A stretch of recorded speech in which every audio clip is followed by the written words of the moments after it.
Well, we're staying with rugby league and to a man who's also been honoured by the Queen.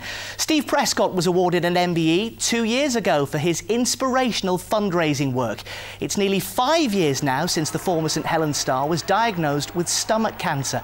He was given only months to live, and yet he's here in the studio tonight, fresh from his latest grueling challenge. Steve, great to see you.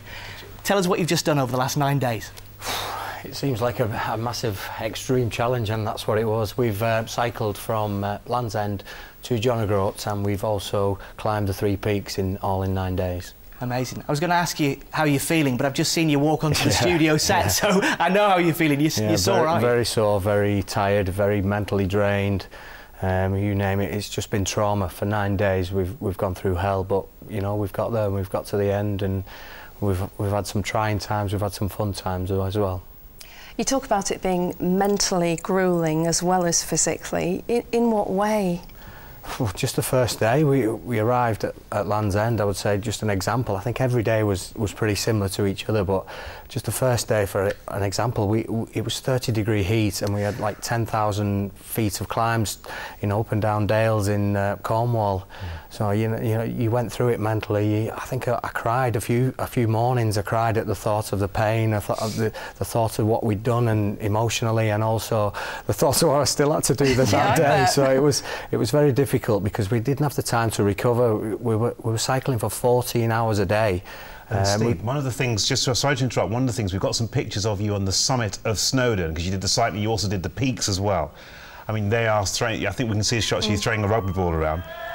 I mean, it's a pun, but a highlight, an absolute highlight? To be honest, I've not ingested everything yet. I'm still shocked, I'm still traumatised, but I'd say that, you know, I'd say that the Snowdon climb was the highlight for me. My 9-year-old son climbed with me. He actually climbed the mountain with me that day, so that was great. But there was some traumatic times as well. Ben Nevis was horrendous. I couldn't walk that morning, and I had to travel to Ben Nevis on a bike, and I was crying in pain, and I had to get up the mountain. Somehow, you know, we rallied round, got up the mountain, and we had to do another 80-mile cycle after that. It was horrendous, but you know, we made it, and you know, if we've inspired people and also, you know, we've raised some funds as well, then it's worth the pain. Steve, I would say you are a definite inspiration. Thanks very much for joining us tonight. Thank you ever so much. Yeah, well done to you. Cheers, and thanks so much for coming in to see us tonight. And thanks to Mike for the support as well. And if you want to support Steve, this is where you need to go. justgiving.com/Steve-Prescott. That's justgiving.com/Steve-Prescott.